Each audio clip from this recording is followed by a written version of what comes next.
ও সকাল গ্রামীণ পরিবেশে একজন কৃষক তার ক্ষেতের থেকে পুঁই শাকের ফল তুলতেছে। কয় কাঠা পুঁই শাক লাগাইছেন আপনি? এই তো 10 কাঠা। 10 কাঠায়। পুঁই শাক কি এখন শেষ মুহূর্ত নাকি বেশি?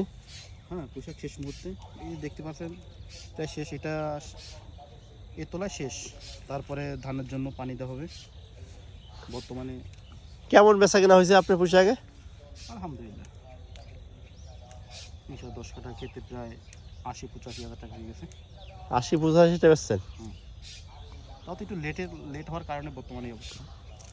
যারা প্রথমে চাষটা করতে পারছে তাদের তো আলহামদুলিল্লাহ তাদের বহু টাকা হয়েছে।